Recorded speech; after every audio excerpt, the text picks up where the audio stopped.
Hello everyone. Before we start, make sure to like and subscribe to the channel, and leave a comment with where you're from and what time you're watching. That way, YouTube will keep showing you stories just like this one. Now, let's begin.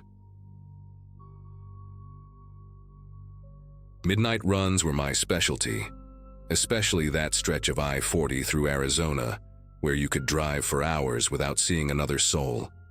Been hauling refrigerated goods for 12 years, and after my daughter turned 18 and moved to college, those long nights on the road became my escape from an empty house. That particular September night started like any other, with me pulling a load of pharmaceuticals from Phoenix to Oklahoma City, the kind of high-value cargo that paid well but came with strict security protocols.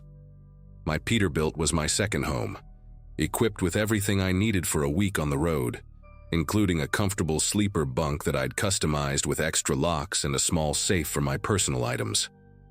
Around 2 in the morning, I pulled into a rest area near Flagstaff to update my logbook and stretch my legs, the kind of place where the overhead lights barely worked and the vending machines hadn't been restocked since the Clinton administration. Standing near the entrance ramp was this guy, maybe 45, wearing clean Carhartt work clothes and steel-toed boots that actually looked broken in from real labor.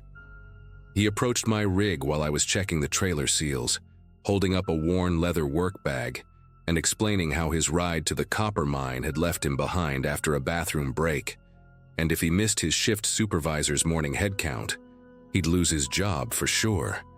Everything about him seemed legitimate, from the calluses on his hands to the way he knew specific mine terminology, even showing me a laminated ID badge for a mining operation I recognized about 60 miles east.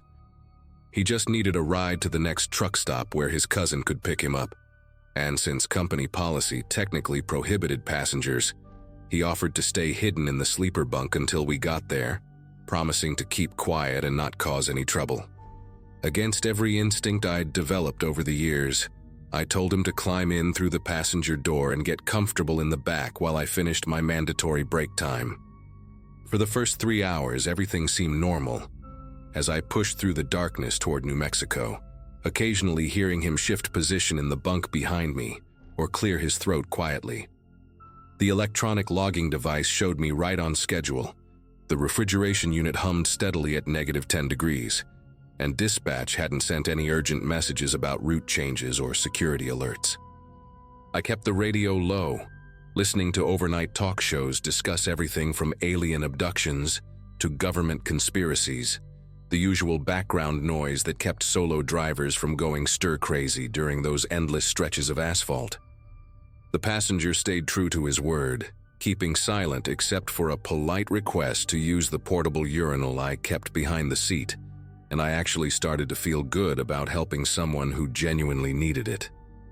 Around 5:30, with the first hints of dawn starting to lighten the eastern horizon, I pulled into a way station that was closed for the weekend, figuring I'd catch a quick power nap before the final push into Albuquerque. I woke up to the sound of metal scraping against metal, a noise that instantly triggered every security alarm in my head because I knew exactly where it was coming from. My locked toolbox under the bunk. Through the curtain separating the cab from the sleeper, I could see movement, deliberate and methodical, not the fumbling of someone looking for aspirin or trying to find the light switch.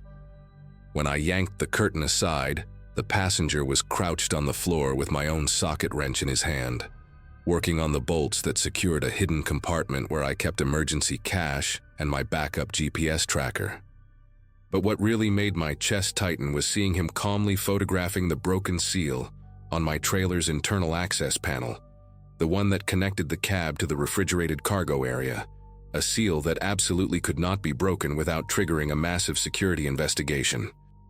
He looked up at me with this expression of mild annoyance, like I'd interrupted him during a routine maintenance check, then pulled out my own phone from his pocket, swiping through photos I hadn't taken. My regular fuel stops, the apartment complex where I parked on home time, even shots of my daughter's dorm building from her move-in day last month. "Morning, friend," he said in a voice completely different from the worried mine worker I'd picked up, now carrying a professional tone like someone explaining a business proposal over lunch. He set my phone on the dashboard, keeping it just out of my reach, and explained that his associates had been tracking my route for 6 weeks, learning my patterns, my stops, even monitoring which rest areas I preferred for my mandatory breaks. The pharmaceutical load I was hauling contained a specific batch of cancer medications worth about $3 million on the black market, information that definitely wasn't public knowledge, which meant someone inside my company or the client's operation had provided intelligence. He showed me timestamps on the photos, some taken just days ago, others going back over a month, including one of me having coffee with my ex-wife at a diner in Amarillo, proving they'd been watching me long before tonight. The mining story, the authentic-looking badge, the calloused hands, all of it was theater, carefully rehearsed to exploit the exact kind of sympathy that would make a lonely middle-aged driver break protocol on a dark night. What he wanted was simple enough to understand, but impossible to accept. I was supposed to drive to a specific coordinate, about 40 miles off the interstate, where his team would unload exactly 7 pallets from the middle section of my trailer, the ones containing the targeted medications. After the transfer, I'd continue to a predetermined ravine where I'd report my truck stolen, claiming I'd been ambushed at a rest stop while sleeping, and the company insurance would cover the loss while I walked away clean. He'd already manipulated my electronic logging device to show me taking a completely different route, sending false GPS pings to dispatch that placed me hundreds of miles from our actual location, creating a digital alibi that would make me look guilty if I tried to report what was really happening. The genius of their plan was its simplicity.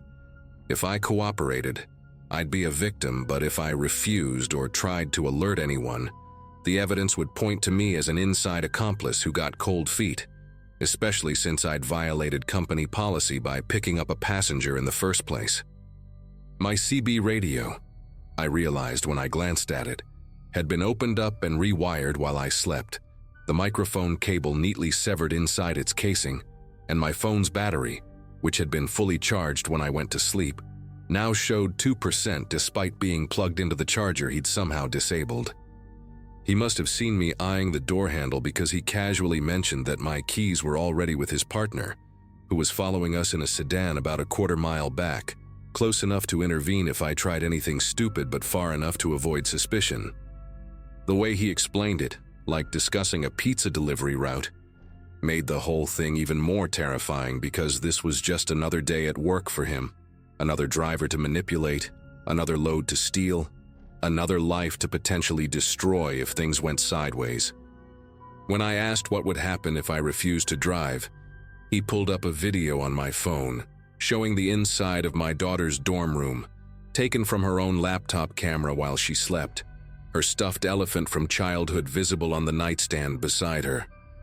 Not a threat exactly, just a demonstration of capability, proof that their reach extended far beyond this truck, beyond this highway, into spaces I thought were protected by distance and anonymity. He even knew her class schedule, mentioning that she had organic chemistry at 10 on Mondays, information that turned my stomach into a knot of pure dread because it meant they'd been watching her too, studying her routines just like they'd studied mine. I started the engine because what else could I do? My mind racing through scenarios that all ended badly while he settled into the passenger seat like we were old friends on a road trip.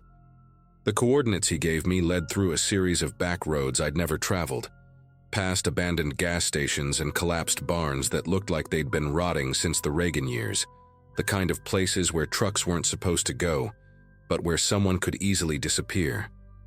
He made me turn off the dash cam, physically removing the memory card and crushing it under his boot heel, then had me disable the trailer's refrigeration alarm so it wouldn't alert dispatch when the temperature rose from opening the doors. Every few minutes he'd check something on a tablet he produced from his bag, tracking our progress against some predetermined timeline, occasionally sending messages to people whose roles I could only imagine. The worst part was how normal he acted between giving instructions, asking about my years on the road, commenting on the sunrise, even offering me a stick of gum from a pack he'd found in my console, as if we weren't in the middle of committing a federal crime that would end my career and probably my freedom. When we reached the transfer point, an abandoned grain elevator surrounded by rusted silos and dead wheat fields, 3 men were already waiting with an unmarked box truck that looked like it hauled furniture or appliances. They worked with practiced efficiency, knowing exactly which pallets to take, using a portable forklift they'd brought to move the medications from my trailer to theirs in less than 20 minutes, never speaking to me or even acknowledging I existed beyond being the driver of the vehicle they were robbing.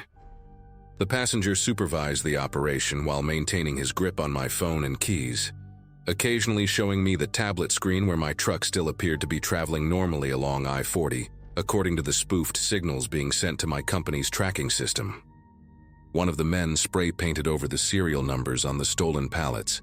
Another took photos of the remaining cargo to ensure they'd left the right items behind. And the third carefully resealed the trailer doors with a device that somehow replicated the original seal's code, making it look like they'd never been opened. The whole operation felt like watching a pit crew at a NASCAR race, each person knowing their exact role, their precise movements, no wasted motion or unnecessary communication, just criminal efficiency perfected through repetition.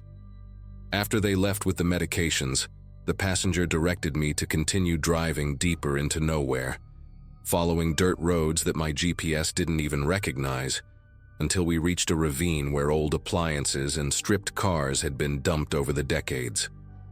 He explained that I'd leave the truck here, keys in the ignition, doors unlocked, making it look like I'd been carjacked by opportunistic thieves who dumped the rig after realizing they couldn't fence pharmaceutical cargo. His partner would drive me to a truck stop about 50 miles away, where I'd call the police and report the theft, sticking to a script he made me memorize about stopping to help what looked like a broken-down motorist and being overwhelmed by multiple attackers. The beauty of their plan was that the physical evidence would match my story. The truck would be found abandoned, the high-value cargo missing, the electronic logs showing me miles away from where the actual theft occurred, and my violation of company policy by picking up a hitchhiker would be buried under the larger crime. He even had a bruise kit in his bag, offering to give me some convincing injuries to support my story, though I declined that particular service, already feeling sick enough about what I'd been forced to participate in. But something shifted in my mind when he mentioned my daughter again, reminding me that cooperation was my only option if I wanted to keep her safe from any future complications. That's when I noticed the tablet he'd been using was still unlocked, sitting on the dashboard while he gathered his things from the sleeper compartment, the screen showing what looked like a messaging app with timestamps and locations. Without really thinking about consequences, I grabbed it and took photos with an old digital camera I kept in the door pocket for accident documentation, capturing screen after screen of their communication network, pickup coordinates, even partial names and phone numbers. My fingers working faster than my brain could process the stupidity of what I was doing. He caught me just as I was sliding the camera back into its spot, his expression shifting from mild surprise to something darker, but then he actually smiled and said it didn't matter because the tablet would be destroyed within the hour anyway. And who would believe a driver who'd already lied to police about a hijacking? The confidence in his voice suggested this wasn't bravado, but experience, that he'd dealt with desperate drivers before, ones who thought they could outsmart the system only to realize they were already too deep in the mud to crawl back out. The sedan that picked me up from the ravine was driven by a woman who never spoke, just drove while the passenger sat behind me, making sure I didn't try to memorize the route back or do anything clever with the door handles. At the truck stop, they left me with my dead phone, $20 for food, and a final reminder that my daughter's safety depended on me following through with the story, that their organization had a long memory and an even longer reach for people who complicated their operations. I waited exactly 30 minutes like they instructed, then used the payphone to call 911, my voice genuinely shaking as I reported the theft, the lie coming out easier than I expected because most of it was true. I had been forced at gunpoint to drive my truck somewhere. Men had stolen my cargo, and I'd been left stranded at a truck stop. The police believed me. The company investigators believed me. Even the FBI agents who eventually got involved believed me, especially after the truck was found exactly where I said it would be, stripped of its valuable cargo but otherwise intact. What I never told anyone was about the camera's memory card I'd hidden in my boot. Those photos I'd managed to capture, evidence I kept for 3 months before finally mailing it anonymously to the DEA from a post office 2 states away, along with dates, routes, and every detail I could remember about the operation.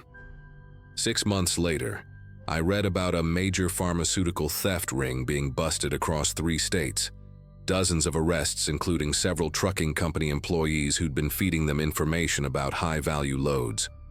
The article mentioned recovered cancer medications worth millions, sophisticated GPS spoofing equipment, and a network that had been operating for years using the same method, recruiting desperate drivers through carefully orchestrated hitchhiker scenarios. I never found out if my anonymous tip contributed to the investigation, but I recognized one detail in the news coverage. They'd tracked the gang through digital communications on encrypted tablets, the exact kind of evidence I'd photographed during those terrified seconds in my cab. My daughter never knew how close danger had come to her life, still doesn't know why I insisted she transfer to a different college mid-semester, or why I paid for her to change apartments and get a new phone number. I quit long-haul driving after that night, took a local delivery job that pays half as much, but lets me sleep in my own bed, behind doors I can lock, in a house where I installed security cameras that I check obsessively, even though it's been over a year without any sign of trouble. The passenger's words still echo sometimes when I'm driving past rest stops on the interstate. That casual confidence when he said they'd done this before and would keep doing it until someone stopped them. I think about all the other drivers out there pulling lonely night shifts, checking their mirrors for following cars, wondering if that person standing by the entrance ramp really needs help, or if they're bait for something worse. The company never found out I'd broken policy by picking up a hitchhiker. The investigation focused entirely on the theft itself, and I kept my commercial license clean enough to keep working, though I'll never look at a load manifest the same way again. People ask me sometimes why I switched to day routes, why I gave up the better money, and I tell them I got tired of sleeping in the truck, which is true enough even if it's not the whole truth. The whole truth is that I learned the hard way how one moment of misplaced kindness, one decision to help a stranger on a dark highway, can turn you into a criminal, whether you meant to be one or not, and some mistakes follow you home no matter how many miles you put between yourself and that rest stop in Arizona.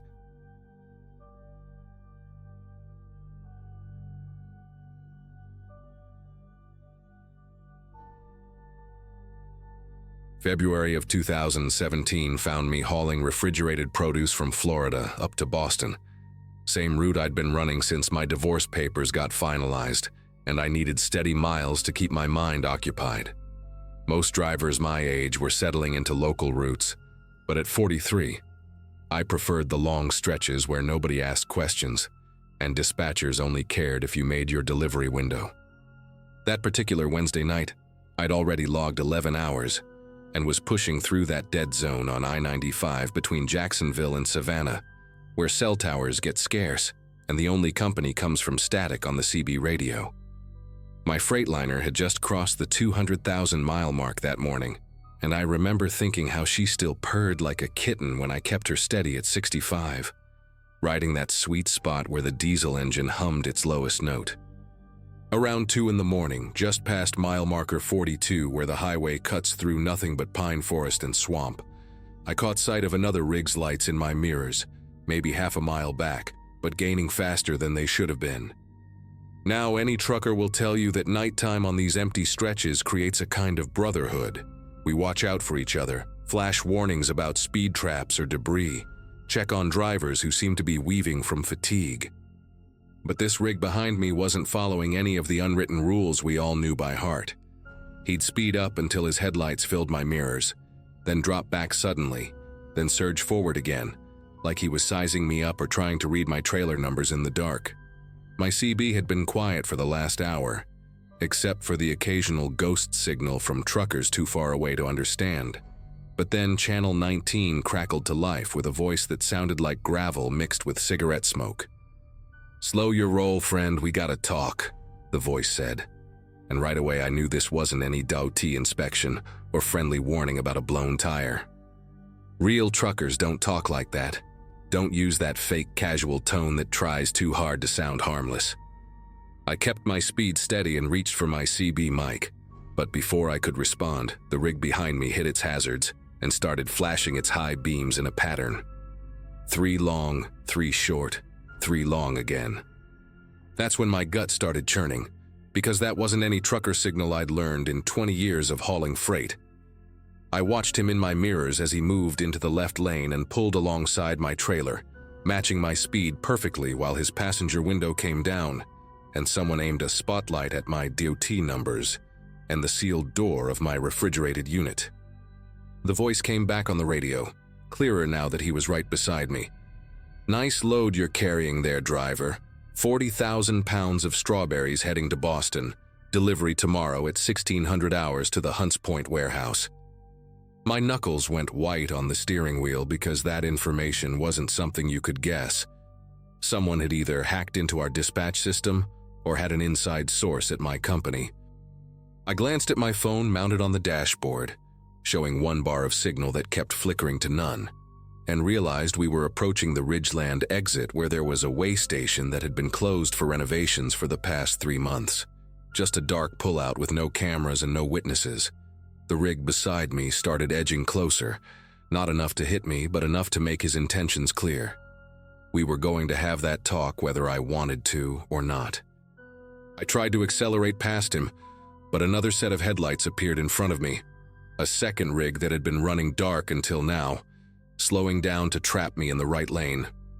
They had me boxed in like wolves cornering prey, and when I grabbed my CB to call for help on Channel 9, the emergency frequency, all I got was dead static like someone was running a jammer.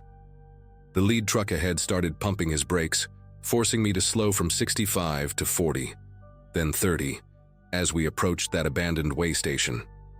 My fuel gauge showed a quarter tank, enough to make Boston if I didn't stop, but not enough to outrun these guys if this turned into a chase. The voice on the radio came back, and this time I could hear other voices in his cab, at least 2 more people, all of them laughing at something that hadn't been said yet. "Here's the thing, friend," he continued, and I could tell he was enjoying this, drawing it out like a cat playing with its food. "Your company owes our mutual broker 60 grand for that Miami deal that went sideways last month. The one where your dispatcher claimed the load got refused but somehow still got delivered and paid out to the wrong account. Now we could handle this through lawyers and insurance companies, could make a real mess of things, get DOT involved, maybe have them crawl through every logbook violation and overweight ticket your company ever collected. Or we could settle this tonight, just between professionals, and everybody goes home happy." I'd never heard of any Miami deal, had been running the Boston route exclusively for 6 months, but the way he said it made me realize this wasn't about truth or lies. This was about 3 trucks against 1 on a dark highway where anything could happen and be explained away as driver error or equipment failure. The truck in front of me suddenly hit his brakes hard, and I had no choice but to follow him into the way station pullout, my wheels crunching over broken asphalt and glass from who knows how many years of neglect. As soon as I stopped, the rig behind me pulled in diagonal across the exit, blocking any chance of escape, while the one that had been beside me positioned itself along my driver's side, so close I couldn't open my door without hitting his fuel tank. Before I could even set my parking brake, I heard boots hitting pavement and saw a figure climbing up onto my trailer using the rear door handles, a thick-shouldered man wearing coveralls with no company logo and a baseball cap pulled low over his face. He had something in his hand that looked like a modified tire pressure gauge connected to a small metal cylinder, and he was heading straight for my glad hand connections, where the air lines from my cab connect to the trailer brakes. "You're making this harder than it needs to be," the voice on the CB said, while I watched the man on my trailer kneel down near the connections. "All we want is 1 pallet from your load. Just 1 single pallet of those premium berries. Call it a finder's fee for helping you remember that debt. Your manifest shows 42 pallets, you roll into Boston with 41. Tell them 1 got damaged, some boxes crushed. Had to dump it for safety. Insurance covers the loss, your company takes a small hit, nobody gets hurt, and we all pretend this never happened. Through my passenger mirror, I could see 2 more people had gotten out of the rear truck, both carrying what looked like crowbars or tire irons, standing casual but ready, like they'd done this before and knew exactly how it would play out. The man on my trailer did something with his device, and I heard a sharp hiss of air, then felt my trailer brakes engage slightly, just enough to know that whatever he'd done, I wouldn't be driving away without his permission. I reached for my phone to try calling 911, but the screen showed no service, not even emergency calls, and when I tried to take a photo of the trucks around me, the camera app kept crashing like the phone itself was fighting against me. That's when the real fear set in. Not the adrenaline rush of a dangerous situation, but that cold, deep dread when you realize how thoroughly you've been trapped. The CB crackled again, and this time it was a different voice, younger, with a slight southern drawl. Your ELD just showed a critical fault, driver. Says you've been running off duty for the last 6 hours when you were actually driving. That's a federal violation right there. Could lose your CDL for that kind of falsification. I looked at my electronic logbook display, and sure enough, it was showing error codes I'd never seen before. My carefully logged hours replaced with gibberish that would make me look guilty of exactly what they were claiming. Now here's where we're at, the first voice returned, sounding almost bored now that they knew they had me. You can sit there and be stubborn, and we'll call this in to state police. Report an erratic driver who's been falsifying logs, probably on stimulants, aggressive, refused to stop when concerned fellow drivers tried to check on him. By the time cops get here, if they even come to this dead zone, they'll find your logs all messed up. Maybe find some contraband that wasn't there before, if you know what I mean. Or you can open that trailer, let us take what we're owed, and drive away clean, maybe a little lighter but still with your career intact. The man who'd been working on my trailer jumped down and walked to my passenger door, tapping on the window with that modified gauge device, grinning like we were old friends sharing a joke. Behind him, one of the others was already setting up what looked like a portable loading ramp, the kind you'd use to roll pallets off a trailer without a dock, and I realized they'd come prepared for this exact scenario. Had probably done it dozens of times before to drivers just like me. Something inside me shifted then. Maybe it was pride, or maybe just the simple math that giving in now meant they'd own me forever, knowing I'd helped them steal once and could be squeezed again and again. I grabbed my CB mic and switched to channel 17, a frequency some old-timers still monitored, and started talking fast and clear. Break 17. This is Unit 449 southbound at the closed Ridgeland scale. 3 trucks running a cargo theft setup, blocking me in, tampering with my equipment. Need immediate assistance. Any driver copy? For a second there was nothing but static. Then suddenly multiple voices came through, truckers who'd been listening in the dark, and I heard someone say they were northbound 5 miles out and coming hard. The voice on channel 19 turned ugly quick. You just made the biggest mistake of your life, driver. You're gonna regret that. But I'd already started recording everything on my personal dashcam that they didn't know about. The one I'd hidden behind my sun visor after a friend got burned in an insurance scam. I kept talking on channel 17, describing the trucks, reading out partial plate numbers when their lights hit them right, and within minutes I could see headlights in the distance. Lots of them. A convoy of drivers who'd heard the call and decided enough was enough. The thieves saw them too, and suddenly their careful plan fell apart as they scrambled back to their rigs, the man with the device yanking something from my airlines that made a loud pop and sent air hissing everywhere. They peeled out of that rest stop so fast they left their loading ramp behind, and as the other truckers pulled in around me, creating a protective circle with their rigs, I sat there shaking, not from fear anymore, but from anger at how close I'd come to losing everything I'd worked for. One of the drivers who'd responded, an older woman driving for night transportation, helped me check my airlines and found the jamming device still partially attached, a piece of evidence that would later help state police track down similar attacks across 3 states. The police report I filed that night ran 12 pages long, and the detective who interviewed me said I was lucky. 2 other drivers hadn't been so fortunate that month. One run completely off the road near Fayetteville when he tried to resist. Another found at a truck stop beaten so badly he couldn't identify his attackers. My damaged airlines cost $800 to properly repair, and my company had to send another driver to team with me to Boston. Since my ELD data was so corrupted, it took their IT department 3 days to restore it. But what still haunts me, what makes me check my mirrors constantly even now, 6 years later, is knowing how perfectly they'd planned it all. The dead zone location, the ELD tampering, the broker story that sounded just plausible enough. The way they knew exactly which buttons to push to make a driver choose between his cargo and his career. I still run that same stretch of I-95, still past that abandoned way station, now finally demolished and turned into just another patch of forest, but I never run it alone anymore. I joined a group of drivers who coordinate their routes through that corridor, making sure nobody's isolated in those dead zones where cell towers don't reach and help is just a wish. We've got our own channel now, Channel 38, and we check in every 20 miles. A rolling safety net of drivers who learned the hard way that the real danger on these highways isn't falling asleep at the wheel or blown tires or bad weather.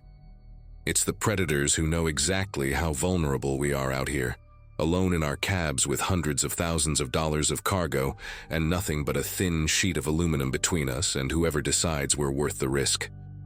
The FBI eventually arrested 7 people connected to that ring, though the voice on the radio that night, the one who seemed to be running the show, was never identified. Sometimes on quiet nights when I'm running through that stretch, I still hear whispers on Channel 19, voices that sound almost familiar, asking innocent questions about what drivers are hauling and where they're headed. And I wonder how many more crews are out there, waiting in the dark for the next driver who's running alone, tired, and far from help.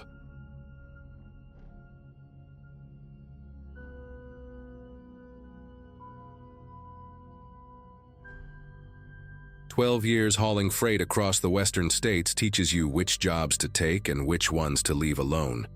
But sometimes the money talks louder than your instincts. Most drivers my age were either settling into local routes or had moved up to owning their own rigs. But here I was at 37, still taking whatever paid best. Still sleeping in truck stop parking lots and showering at Flying J locations from Nevada to California. My ex-wife used to say I was married to the road more than I ever was to her, and maybe she had a point, but those long stretches of empty highway paid for our daughter's college tuition. So I kept my complaints to myself and my eyes on the white lines disappearing under my headlights. When dispatch called me about a construction debris contract paying triple the usual rate, I should have asked more questions, but rent was coming up, and my transmission had been making expensive sounds lately. The job seemed straightforward enough. Pick up loads from a demolition site about 60 miles outside of Reno, haul them to a specialized disposal facility near the California border, mostly night runs to avoid the heat and traffic. The company, Silverstone Disposal Solutions, had all their paperwork in order, proper permits, insurance verification, everything checked out when I ran it through the carrier's system. They even offered a bonus for drivers who could handle multiple runs per week, cash paid daily, which wasn't standard but wasn't unheard of either in this business. My first pickup was scheduled for a Monday night at 11, and the directions took me way off the interstate, down a series of progressively narrower roads, until I was navigating by GPS alone through terrain that looked like it hadn't seen development since the mining boom ended. The site itself was an old casino complex, one of those places that tried to capitalize on being halfway between Reno and nowhere, probably went belly up when the recession hit and never recovered. Chain link fencing surrounded the property, portable floodlights running off generators, and a crew of maybe 8 guys working with excavators and dump trucks, breaking down what was left of the main building. The foreman, a guy named Vince with arms like telephone poles and a scar that ran from his left ear to his jaw, barely looked at my paperwork before pointing me to where they were loading. They had me back up to a pile of broken concrete, rebar, drywall chunks, The usual demolition mix, and started loading my trailer with an excavator that had seen better days. The operator knew his business, though, distributed the weight properly, didn't overload, and in 20 minutes I was tarped up and ready to roll. Vince handed me an envelope with $500 in cash, said it was for fuel and expenses, told me there'd be another $500 waiting at the disposal site. The whole thing felt more like a drug deal than a legitimate hauling contract, but I'd worked with contractors who operated in cash before, guys who kept their money away from ex-wives or the IRS, so I tucked the envelope in my jacket and headed out into the desert night. The disposal facility was another 2 hours west, and about halfway there, I had to pull over for a mandatory inspection at a weigh station that I knew would be closed, but still required a logged stop for compliance. Part of the routine was checking the load, making sure the tarps were secure. Nothing had shifted during transport. I climbed up on the passenger side, flashlight between my teeth, and started checking the bungee cords when I noticed one corner of the tarp had worked loose, probably from the wind resistance at highway speeds. As I reached over to resecure it, my flashlight beam caught something white among the chunks of concrete and drywall, something that made me pause and lean in closer. At first, I thought it was PVC pipe or maybe some kind of insulation, but the texture was wrong, too smooth, too organic looking. I pulled the tarp back further, used my hand to brush away some of the smaller debris, and that's when I saw the teeth. 3 molars still attached to a piece of jawbone, mixed in with the rubble like they belonged there. My first thought was that maybe it was from an animal, deserts full of dead livestock and wild horses, but I'd seen enough deer skulls and cow bones growing up in ranch country to know the difference. These were human teeth, human bone, and as I stood there on the side of my trailer in the middle of the Nevada desert, I realized that the crushing sounds I'd heard while they were loading might not have all been concrete breaking apart. The smart thing would have been to cover it back up, deliver the load, take my money and forget I ever saw anything, but I kept thinking about news stories I'd seen, missing persons cases, families waiting for answers. I took pictures with my phone, close-ups of the bones, wider shots showing them mixed in with the debris, then carefully covered everything back up and secured the tarp. My plan was to finish the delivery, act normal, then figure out who to contact once I was somewhere safe with better cell service. The disposal facility was exactly where they said it would be, a massive pit operation with industrial grinders and sorting equipment, the kind of place that could make anything disappear into landfill material within hours. The night supervisor, a nervous-looking guy who kept checking his phone, handed me another envelope without saying much, just pointed where to dump the load. I watched the excavator grab huge chunks of my cargo, including the section where I'd found the bones, and feed it all into a grinding machine that turned everything into gravel-sized pieces. The drive back to Reno gave me too much time to think, and by dawn, I'd made my decision to call the state police from a truck stop near Carson City. The detective I spoke to, a woman named Diane Reeves, took my report seriously enough to meet me within an hour, looked at my photos, took copies of all my paperwork. She told me to continue with my scheduled runs, act like nothing had changed while they investigated quietly. What she didn't tell me, what I found out later from another driver at a rest stop, was that I wasn't the first one to report finding human remains and construction debris from sites connected to Silverstone disposal. 2 other drivers had come forward in the past year, but both had mysteriously decided to recant their statements after receiving better-paying job offers from affiliated companies, jobs that took them far away from Nevada. Detective Reeves had me wear a wire for my next pickup, said they needed more evidence before they could move on Silverstone, wanted me to get Vince or someone else talking about what they were really hauling. The weight of that recording device taped to my chest made every breath feel like a confession, and when I pulled up to the demolition site that next night, Vince took one look at me and I knew he could tell something was different. He walked around my truck twice, slow and deliberate, ran his hand along the undercarriage like he was checking for tracking devices, then leaned in close enough that I could smell the cigarettes and coffee on his breath. He asked if I'd had any trouble with the last load, if anyone had given me problems at the disposal site, and when I said no, he smiled in a way that made my skin prickle with sweat despite the cool desert air. That night, they loaded my trailer with unusual care, Vince personally supervising every scoop, and when they were done, he climbed up to check the tarp himself, his boots leaving muddy prints on my running boards. He found my phone in the cab where I'd left it charging, turned it over in his hands like he was memorizing the model, then set it back down exactly where it had been. Before I left, he handed me the cash envelope but held onto it when I tried to take it. Made me look him in the eye while he told me that Silverstone valued loyalty, that drivers who kept their routes running smooth could make more money than they'd ever dreamed of, but drivers who complicated things had a tendency to find other work real quick. The whole time he was talking, one of his crew members was taking pictures of my license plate, my DOT numbers, making sure they had everything they needed to find me again if they had to.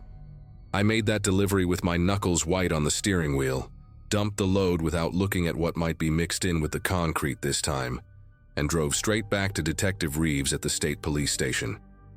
The recording hadn't picked up anything useful, just ambient noise and Vince's carefully chosen words that could mean anything to anyone listening. Reeves said they'd need me to do one more run, maybe two, that they were close to getting a warrant, but needed something more concrete, and I laughed at her choice of words even though nothing about this was funny. She promised they'd have undercover units watching me, that I'd be safe, but we both knew that was the kind of lie cops tell witnesses to keep them cooperating. I told her I'd think about it, needed to sleep on it, but the truth was, I'd already decided to take one more load from whatever long-distance company would have me, and never set foot in Nevada again. That night I parked at a Love's truck stop just outside Sparks, figured I'd be safer surrounded by other drivers than alone somewhere, and tried to get some sleep in my cab. Around 3 a.m, something woke me up, a subtle shift in the weight of my truck, like someone had climbed onto the back. I lay still, listening, heard footsteps on the metal deck of my trailer, moving slowly from the rear toward the cab. Through my side mirror, I could see a shadow, human-shaped but moving wrong, checking each tie-down strap, each tarp corner, methodical and patient like they had all night to do whatever they'd come to do.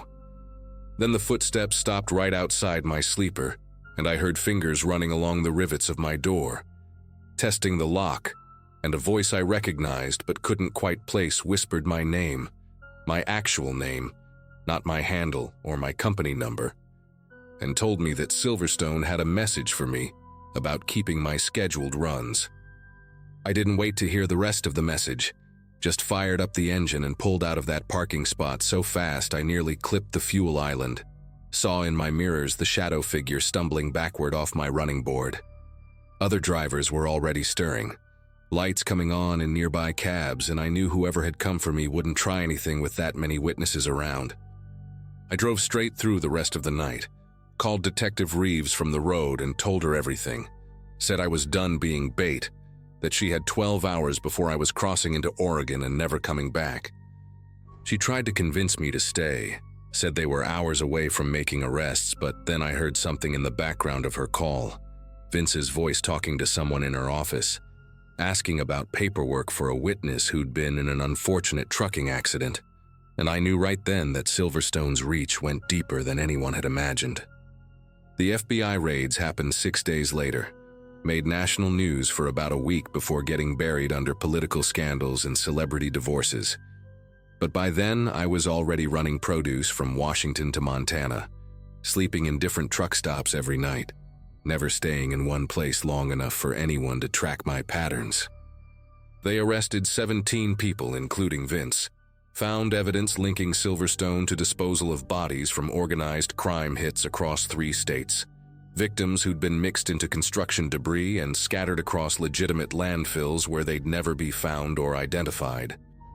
Detective Reeves sent me one message saying they couldn't have done it without my photos and initial report, but I knew better than to respond. Knew that even with Vince locked up, there were others out there who remembered my face, my truck, my name. Some nights I still wake up thinking I hear footsteps on my trailer, still check my mirrors for vehicles that follow too long, Still wonder about every load of construction debris I see on the highway, and what secrets might be buried beneath those blue tarps, ground down into dust and scattered to the desert wind.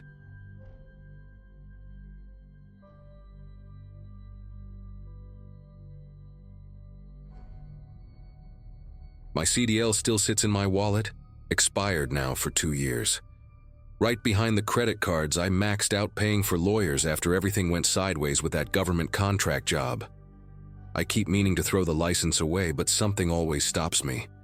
Maybe because getting rid of it would mean accepting that my trucking days are really over, that what happened on Highway 54 outside Liberal, Kansas, changed everything permanently. Secured Transit Solutions hired me for what seemed like a straightforward flatbed haul in early November. Just another specialized equipment run from their facility near Topeka to a research center in Colorado Springs. I'd been driving flatbed for over a decade by then, mostly independent contracts after leaving my job with a major carrier when I turned 33, and government subcontractor work paid well enough to keep my Peterbilt running and the mortgage current on my place outside Wichita. Carla from STS called me directly, said she got my number from another driver who'd done classified hauls before, and asked if I could be at their loading facility within 48 hours for a priority shipment. The money she quoted made me sit up straight at my kitchen table, triple my usual rate with a cash advance that would hit my account before I even hooked up the trailer. She emailed over the contracts, pages and pages of confidentiality agreements and liability waivers, all standard-looking legal language except for one section that specified I couldn't discuss the cargo with anyone, including law enforcement, unless presented with a federal warrant. The loading appointment was set for 6 in the morning on a Monday, and when I arrived at their facility, a converted warehouse complex surrounded by fresh razor wire and cameras every 20 feet, 2 guards in unmarked uniforms checked my ID 3 times before waving me through the gate.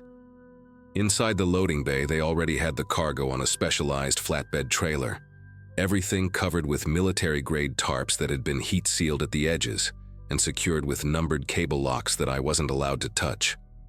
The load itself was strange. 3 identical rectangular shapes about 8 feet long and 4 feet wide, positioned perfectly parallel to each other with custom steel brackets holding them in place. I walked around the trailer doing my standard pre-trip inspection, while a guy in a black polo shirt followed me with a clipboard, writing down every move I made, even noting when I checked the tire pressure.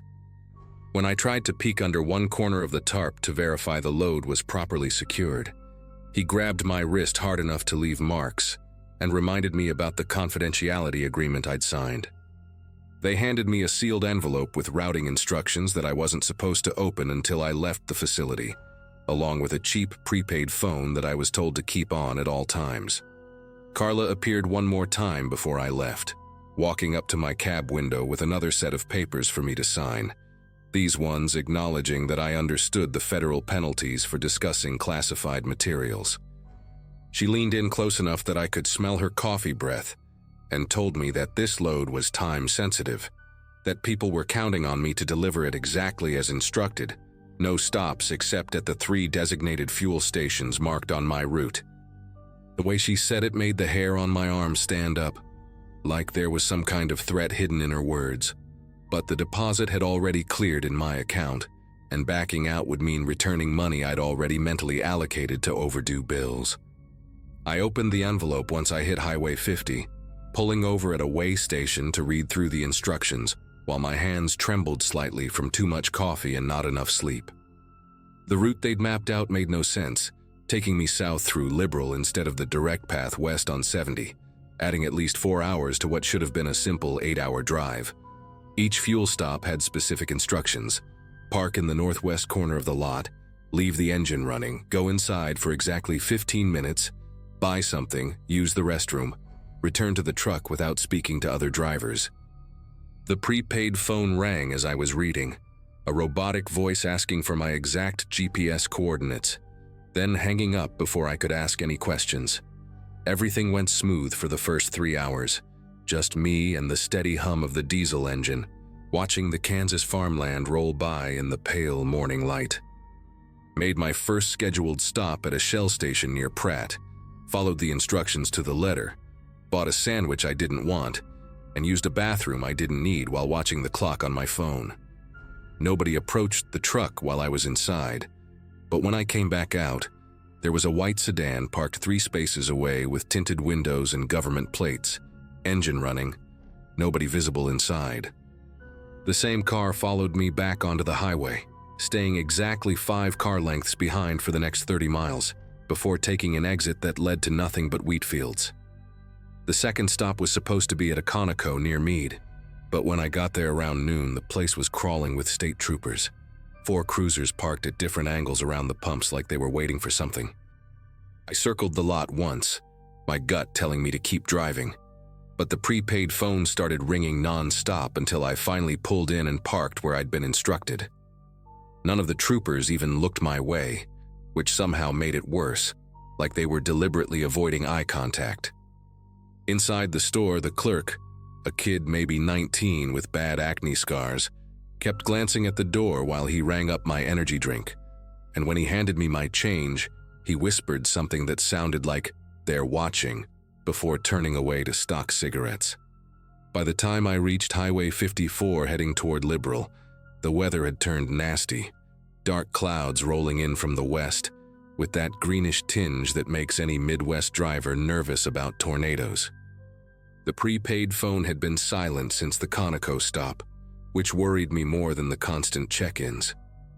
About 15 miles outside Liberal, just past a sign for some abandoned grain elevator, I saw them in my mirrors, 2 black Suburbans coming up fast, no plates visible, windows dark as oil. They boxed me in smooth as anything, 1 in front and 1 behind, and the lead vehicle hid its hidden blue lights, the kind mounted behind the grille that you'd never notice until they were flashing right in your face.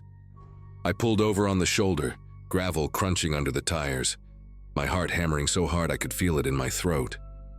4 men got out, all wearing identical black tactical pants and navy windbreakers with no agency markings, just little radio earpieces and holstered sidearms. The one who approached my window had a shaved head and a neck tattoo that looked military, some kind of unit insignia I didn't recognize. He didn't show a badge, didn't introduce himself, just told me to step out of the vehicle and keep my hands visible. When I asked what this was about, he grabbed my arm and yanked me down from the cab, nearly dislocating my shoulder in the process. They made me stand facing my truck while they cut the cable seals on the tarps, the sound of the bolt cutters echoing across the empty fields. One of them climbed up on the trailer with some kind of handheld scanner, running it over each of the 3 shapes, while another guy typed on a military-grade laptop balanced on the hood of their Suburban. The scanner started clicking like a Geiger counter, faster and faster as he moved it toward the middle container, and suddenly all 4 of them backed away from the trailer like it was about to explode. The guy with the neck tattoo got on his radio, speaking in some kind of code I couldn't follow, lots of numbers and letters that meant nothing to me, but his voice had gone from aggressive to genuinely scared. Within 10 minutes, the whole area turned into a circus, helicopters appearing from nowhere, more black vehicles streaming down the highway, guys in hazmat suits setting up some kind of perimeter around my truck. They put me in the back of one of the Suburbans, no handcuffs, but the door handles didn't work from the inside, and I sat there for 3 hours watching them work through the tinted windows. Nobody would answer my questions. Nobody would tell me what was in those containers. Just kept asking me the same things over and over. Who hired me? What route was I supposed to take? Did I stop anywhere that wasn't on the manifest? The guy with the neck tattoo finally came back, tossed my CDL and phone on the seat next to me, and told me I was free to go, but the truck and trailer were being impounded for national security reasons. They drove me to a motel in Garden City, paid for a week in advance, and told me not to leave town until someone contacted me. The next morning, Secured Transit Solutions' phone number was disconnected, their website gone, like they'd never existed at all. I tried calling Carla's direct line, but it just rang and rang with no voicemail. 3 weeks later, I saw it on the news while eating breakfast at a diner. An industrial explosion at a chemical plant in Nebraska. 4 dead, investigators finding traces of materials that matched the serial numbers from my impounded trailer. The FBI showed up at my door that same afternoon with a warrant, seized my laptop and all my paperwork, started asking about my connections to domestic terrorist groups, whether I knew what I was really hauling, why I'd deviated from the planned route when I hadn't deviated at all. My lawyer, a former JAG officer I found through a veterans group, managed to get the charges dropped after 8 months of pure hell, but by then the damage was done. Word had gotten around the trucking community that I was under federal investigation. Insurance companies wouldn't touch me, and nobody wanted to hire a driver who might bring that kind of heat to their operation. The lawyer dug up some interesting stuff, though. Secured Transit Solutions had been incorporated just 2 days before they contacted me, dissolved the day after my cargo got intercepted, and the address they'd given me led to an empty lot that had been vacant for years according to county records. The facility where I'd picked up the load had security footage, but somehow all the cameras had malfunctioned that morning, every single one, and the guard company had no record of ever providing personnel to that location. I still get calls sometimes, always from blocked numbers, asking if I remember anything else about that day, if I've talked to anyone about what happened, reminding me that my NDAs are still legally binding even though the company no longer exists. My wife thinks I should just forget about it, move on with our lives, maybe go back to school and learn a trade that doesn't involve driving.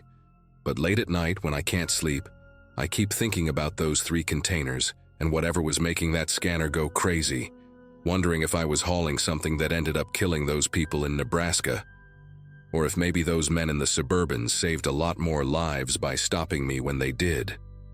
Either way, I know I'll never get answers, just like I know there's probably someone watching my house right now, making sure I keep my mouth shut about the whole thing, which is exactly what I've done until now, posting this from a library computer 2 states away, because I figure people deserve to know that sometimes your own government will use you, frame you, and throw you away without a second thought.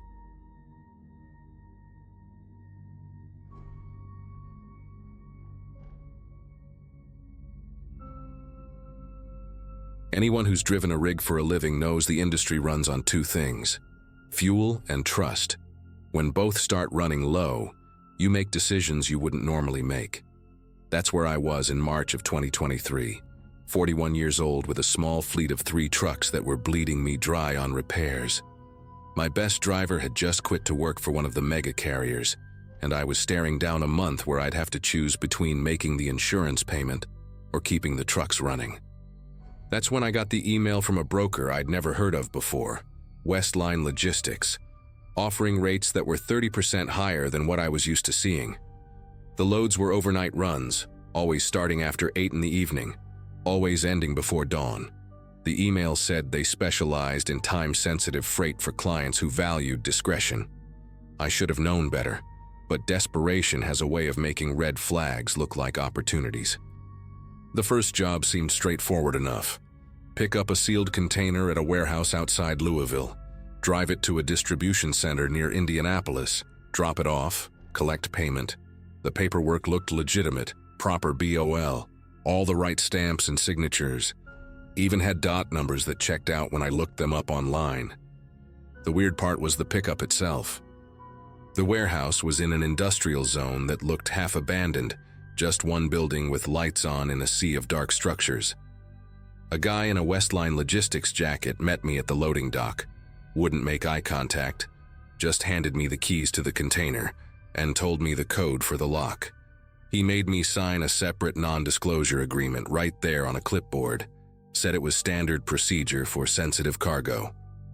I asked what was in the container, and he gave me this rehearsed line about proprietary manufacturing equipment. The whole interaction took maybe 5 minutes. I hooked up the container, checked the seals were intact like the paperwork specified, and headed out. The drive was quiet, just me and the highway and the nagging feeling that I should have asked more questions. The payment hit my account before I even made it back home, which never happens in this business. Usually you're waiting weeks for brokers to process payments, chasing down invoices, dealing with short pays and deductions. But Westline paid in full, plus a bonus for what they called professional discretion. That money kept my operation alive for another month. So when they emailed again a week later with another overnight run, same rate plus an extra $200 for fuel, I didn't hesitate. Then it became a pattern.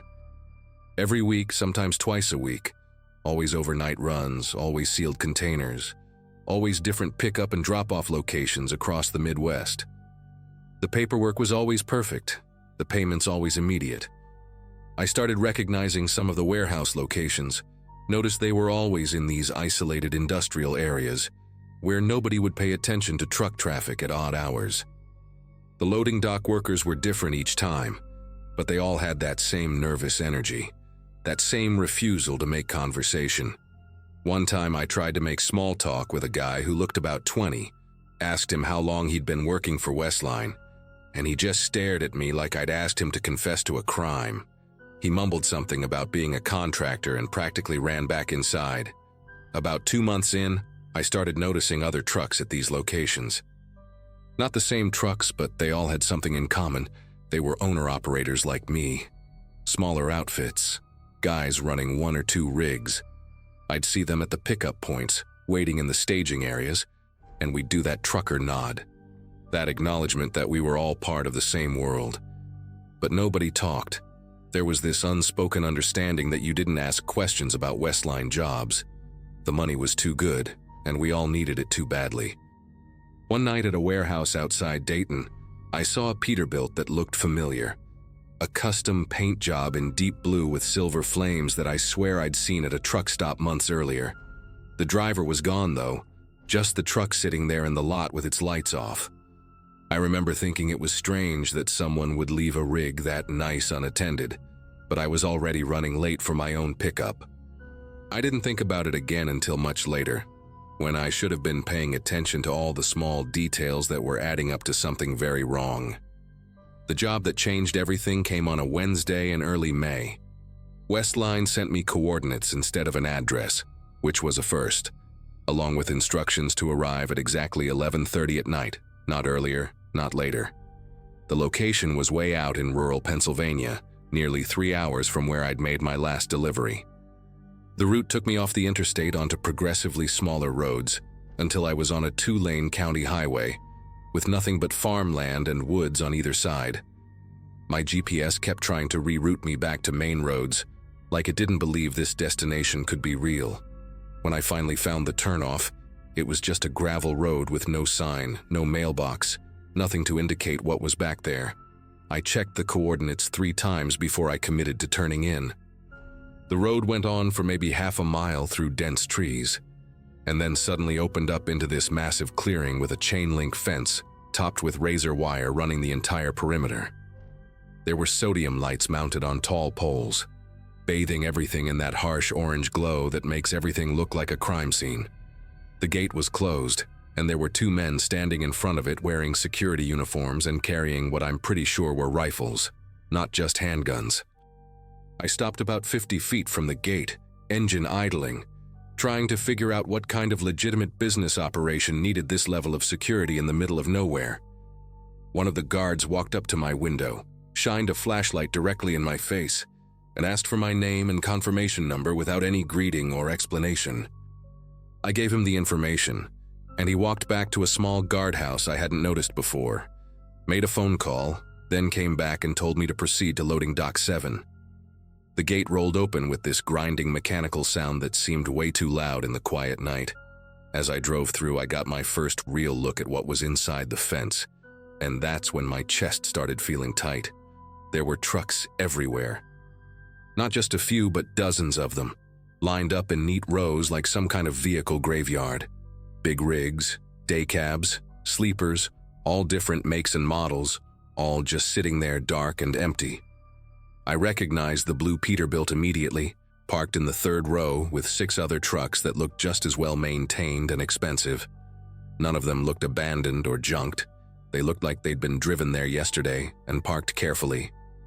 The loading docks were along one side of the property, attached to a long metal building with no windows and no company name anywhere visible. I backed into dock 7 like I'd been instructed, but my mind was racing through every possible explanation for what I was seeing. Maybe it was a fleet storage facility. Maybe these were trucks being held for auction or repair.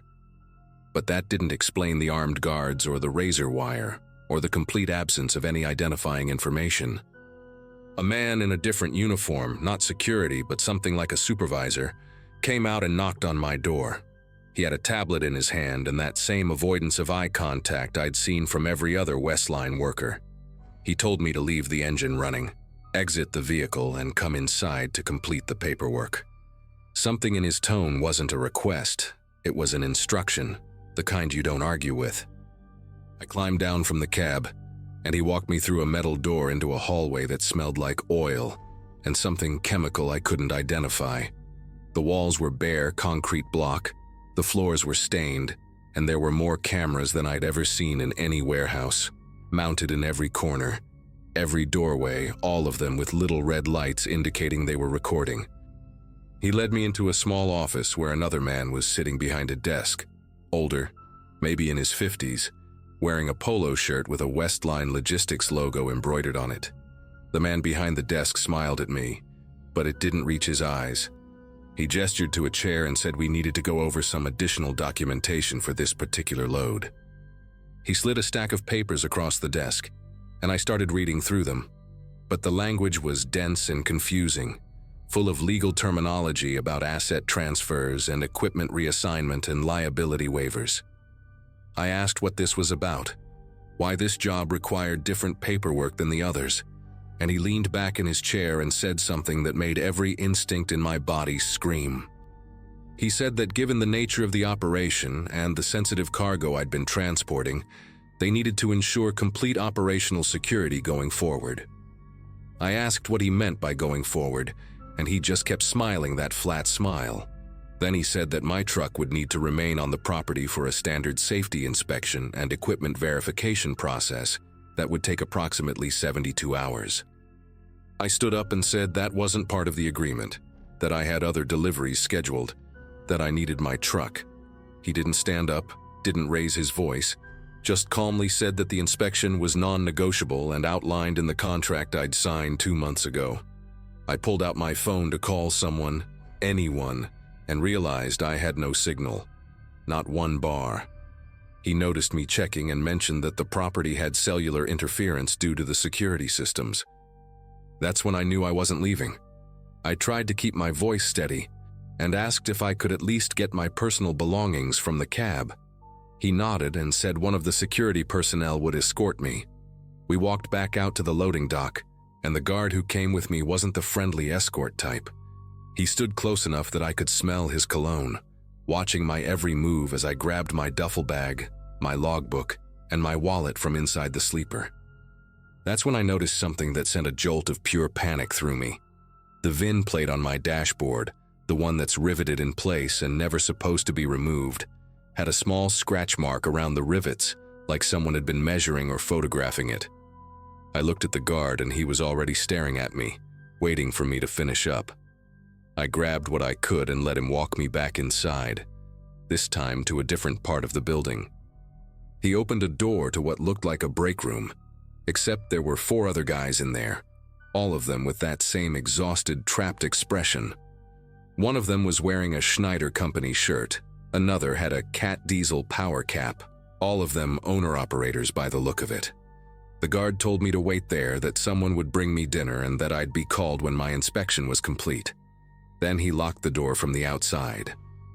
The second the lock clicked, one of the men, heavy-set guy with a gray beard and wearing a worn denim jacket, looked at me and said, "How many runs did you do for them before they brought you here?" I told him maybe 15, 20 loads over 2 months. He shook his head and said he'd done 37 before they'd finally pulled him in. Another guy, younger with a southern accent and grease stains on his jeans, said he'd been in this room for 5 days. 5 days. I asked what they were doing with the trucks, and the man with the beard said exactly what I'd been afraid to think. They were stealing them, not through force but through paperwork. Every load we'd hauled had been legitimate enough to establish a pattern of trust. Meanwhile, they were collecting our information, our routes, our registration details, everything they needed to create false ownership documents. Once they had your truck on this property, They'd revin it, forge new titles, and sell it off to chop shops or overseas buyers. As for the drivers, we'd signed NDAs and contracts so dense with legal language that we'd basically agreed to keep our mouths shut or face massive lawsuits. But more than that, they had documentation showing we'd willingly driven loads for them dozens of times, which meant if anyone went to the police, we'd look just as complicit. The younger guy said 2 drivers had already signed over their trucks rather than risk prosecution. They'd been given $5,000 cash and dropped off at a bus station with a story about selling their equipment to pay debts. Nobody would question it. Nobody would investigate, and the trucks would disappear into the black market like they'd never existed. I sat there for hours trying to figure out a way out that didn't end with me losing everything or worse. The man with the beard, his name was Glenn, said they'd already offered him the buyout that morning, and he was planning to take it because he couldn't afford a legal battle, and his truck had a lien on it anyway. But my situation was different. I owned my 3 trucks outright, no loans, and one of them was sitting in this compound about to be stolen. If I signed it over, I'd lose not just that truck, but my entire business. I'd have nothing left. Around 3 in the morning, a different guard brought in sandwiches and bottles of water, and I noticed he propped the door open while he set the food down, just for a few seconds. Didn't even bother to check if we were all accounted for. That's when I realized something important. They weren't treating us like kidnapping victims because legally we weren't. We'd driven here voluntarily, we'd signed paperwork, and we were being fed and housed. If anyone asked, they'd say we were in a contractual dispute over equipment. They were sloppy because they didn't think we'd run. But I also noticed something else. The guard's radio was clipped to his belt and it was set to an open channel.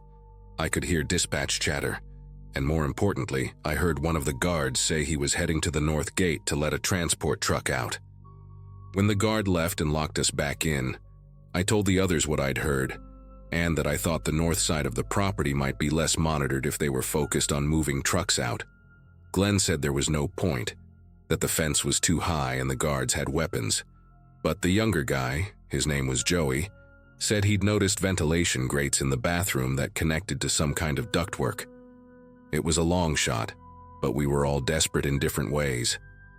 Around 4 in the morning, when we heard vehicle sounds and voices outside indicating another truck was being moved, Joey and I went into the bathroom and pried open the vent cover with a belt buckle. The duct was narrow, but not impossible.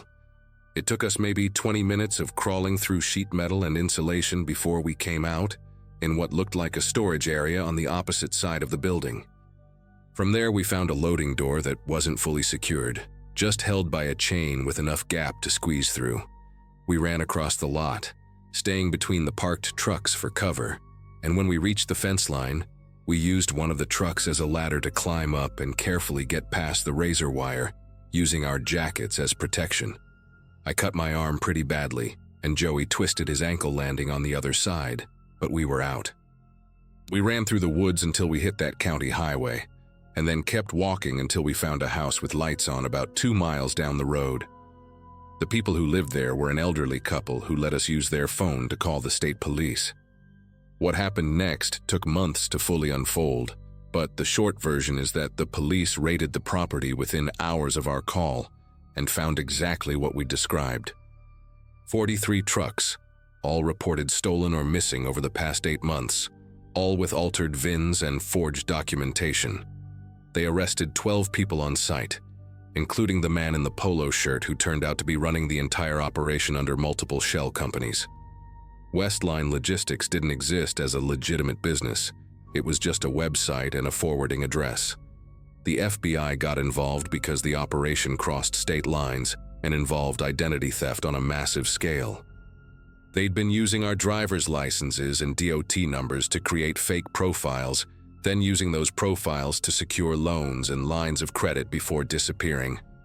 Glenn and the other 2 drivers who were still in that room when the raid happened were released immediately. My truck was recovered, though it took 6 weeks of legal paperwork to get it back, and I had to replace the entire VN plate assembly because they'd already started the alteration process. I lost 2 months of income dealing with depositions and insurance claims, And I'm still paying off the legal fees. Joey got his rig back too, though his had already been partially stripped for parts. The thing that still keeps me up some nights is thinking about how many drivers might have just taken the buyout and walked away, never reporting it, never knowing they were part of something this big. I see posts sometimes on trucking forums, guys complaining about shady brokers or missing equipment, and I always wonder if they crossed paths with the same operation or one like it. I run my own loads now, no brokers, no overnight mystery runs, even if it means lower pay. Trust isn't something I give out easily anymore, and every time I see a truck sitting abandoned at a warehouse or a too-good-to-be-true load offer, I remember that fence and those rows of stolen rigs and how close I came to being just another driver who vanished.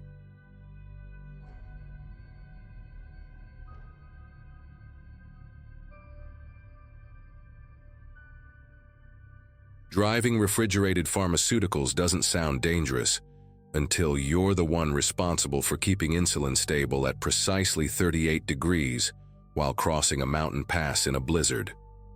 My commercial license renewal came through that January of 2015, which meant I'd turned 26 somewhere between the Utah border and that nightmare convoy through Teton Pass.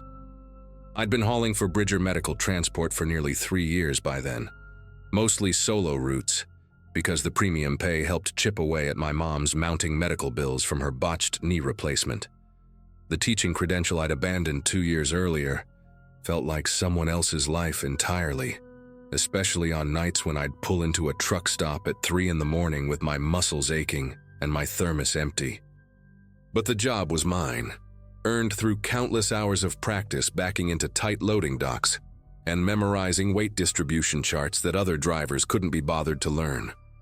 The convoy assignment came through dispatch on a Monday afternoon while I was finishing a delivery in Salt Lake. 6 refrigerated trucks needed to push medical supplies north to Billings before a massive winter system locked down the mountain routes for potentially a week. Bridger only organized convoys during severe weather advisories, when the risk of a solo driver getting stranded with a frozen load outweighed the inefficiency of coordinated travel. A veteran driver named Howard Pembroke got tapped as road captain, someone whose gravelly voice I'd heard countless times on the CB coordinating movements and warning about speed traps. When we staged at the truck stop in Logan that afternoon, Howard walked the line of rigs doing his safety check, a stocky man in his late 50s with wire-rimmed glasses that kept fogging up in the December cold. He stopped at my door, squinted up at my cab, and told me I'd be running sweep position at the rear of the convoy. His reasoning sounded solid enough at the time. My rig had the newest LED visibility array, and he wanted someone reliable watching for stragglers or mechanical failures. We rolled out just before sunset, which in December meant we'd be climbing into darkness by the time we hit the Sirius elevation. The convoy stretched ahead of me like a string of red taillights, each rig maintaining the mandatory 50-yard gap that Howard had drilled into us during the briefing. My CB crackled with periodic check-ins as we climbed, drivers calling out their positions and confirming their reefer units were holding temperature. The road was already getting bad, that kind of packed snow that turns to ice under your tires and makes every slight turn feel like a negotiation with physics. I kept my speed steady, my hands loose on the wheel the way my instructor had taught me during training, and tried not to think about the 16 pallets of insulin and antibiotics riding behind me. The pharmaceutical loads were always the worst for stress because you knew that somewhere down the line, actual human beings were counting on that shipment arriving intact and on schedule. About 40 minutes into the climb, one of the trucks near the front started having issues. I could hear it on the CB before I could see anything. A driver named Carl, reporting that his reefer unit was showing temperature fluctuations.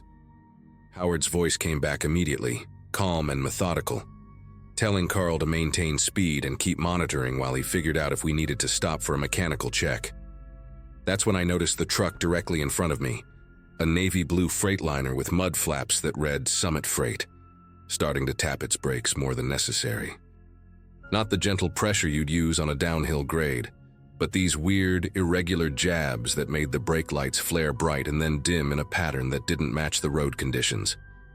I clicked my CB to call it out, but before I could speak, Howard's voice filled the channel again, this time directing all drivers to tighten up the gaps because visibility was dropping fast with the snow coming down harder. The Summit freight truck hit its brakes hard about 10 minutes later, not a tap this time but a full stop that had me downshifting fast to avoid rear-ending him. My rig shuddered as I brought it down, the weight of the load pushing against my deceleration, and I watched the Freightliner's driver's side mirror as it swung wide and pulled off onto a narrow turnout carved into the rock face. The turnout wasn't marked as an official rest area, just a widened shoulder that maintenance crews probably used for equipment storage. Before I could process what was happening, the driver leaned out his window and waved me forward with these big, exaggerated arm movements like I was supposed to follow him in there. My gut told me to keep rolling, to click the CB and ask Howard what the protocol was for a truck-braking convoy formation, but the Freightliner was completely blocking my lane now, and the shoulder was the only place with enough room to get around him safely.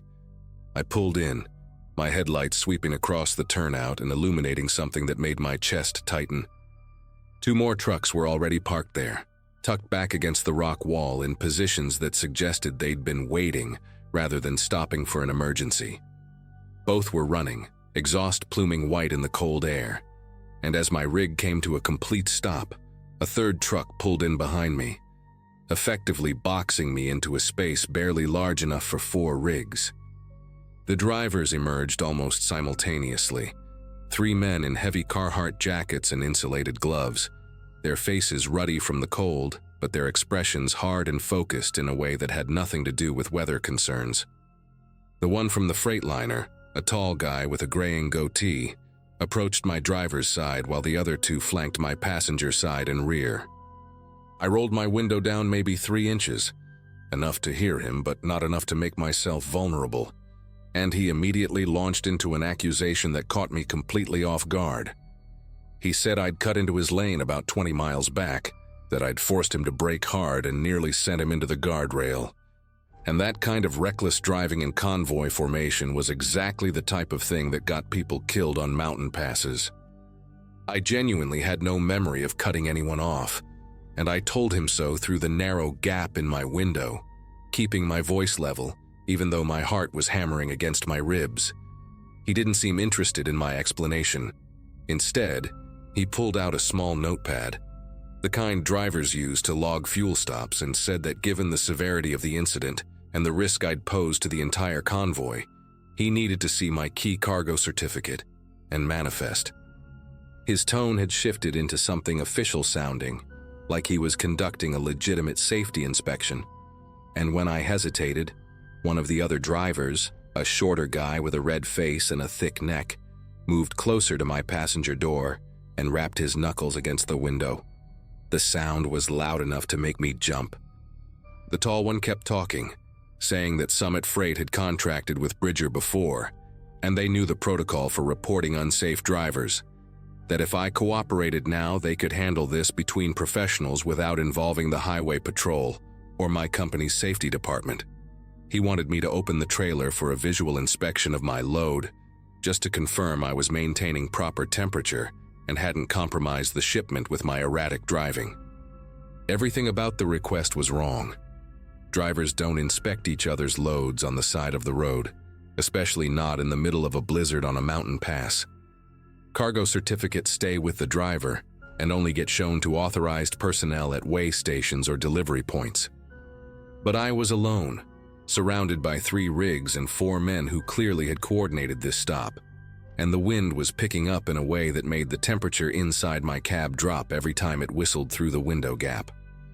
I reached for my CB handset, intending to call Howard and report the situation, and that's when the tall driver did something that made the whole scene crystallize into focus. He reached up to his own shoulder mic, clicked it on, and broadcast over the convoy channel in this smooth, reasonable voice that there was a safety check in progress at mile marker 73, minor traffic incident being documented, and all other drivers should maintain course and speed to Billings. Then he added, almost as an afterthought, that Howard should continue leading the main group and not wait up because weather conditions were deteriorating fast. Howard's voice came back within seconds, acknowledging the message and confirming that the convoy would proceed as planned. The reality of my situation hit me like a physical weight. These men had access to the convoy frequency, knew the protocols well enough to mimic legitimate safety procedures, and had just successfully isolated me from any help using the very chain of command that was supposed to protect us. I sat there with the handset still in my grip, watching the tall driver's face through my partially open window, and saw the shift in his expression from pseudo-professional to something colder and more calculating. He told me they'd heard about a bridger rig that had gone missing earlier that week, somewhere between Idaho and Wyoming, a full load of high-value pharmaceuticals that never made it to its destination and was currently listed as stolen in every law enforcement database from here to the Canadian border. His company, he said, had a client expecting a delivery that couldn't happen now because of that theft, and my manifest showed I was carrying exactly the kind of product mix that could substitute for what they'd lost. The math was simple. I could hand over my cargo certificate, open my trailer, and let them offload half my pallets to cover their shortage, or I could refuse and deal with the consequences of a formal safety violation report that would go directly to Bridger's compliance office. The threat wasn't even subtle. The red-faced driver moved around to my driver's side, standing close enough that I could see the water vapor from his breath fogging against my mirror. He laid out exactly what would happen if I didn't cooperate. They'd file a detailed incident report claiming I'd engaged in aggressive driving, failed to maintain proper following distance, and refused to allow a safety inspection of my refrigeration unit. They had dashboard camera footage, he said, or at least they'd claim to have it, and with 3 drivers willing to provide matching statements against my word alone, Bridger would have no choice but to suspend my license pending investigation. Even if I eventually got cleared, which could take months, I'd lose my current route assignments, my safety bonus, and any chance of getting premium pharmaceutical runs in the future. The tall one pulled out his phone, showed me a screen with what looked like a formal complaint form already partially filled out with my truck number and license plate, and said all it would take was 1 click to submit it through the industry safety reporting system. They knew I couldn't afford that kind of hit to my record, not with my mom's medical bills piling up and my entire income dependent on maintaining a clean driving history. My satellite phone was dead, battery drained from the cold after I'd forgotten to bring it inside during my last rest stop. The CB was useless now that they'd already established their narrative with Howard, and even if I could reach him, what was I supposed to say that wouldn't sound like excuses from a driver who'd legitimately screwed up? The wind was howling through the gap in my window, and I could feel the temperature in my cab dropping degree by degree, while these men stood outside in their insulated gear, perfectly comfortable waiting for me to brake. I looked past them at the wall of rock on one side and the steep drop on the other, both barely visible through the thickening snow. The third driver, who hadn't spoken yet, walked back to his truck and returned with a set of bolt cutters, not threatening me with them directly, but just holding them casually while he leaned against my trailer door. The message was clear.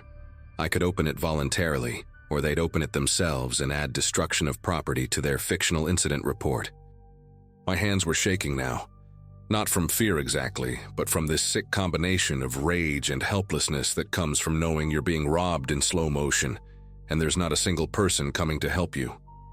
But then something shifted in my head, a moment of clarity that cut through the panic.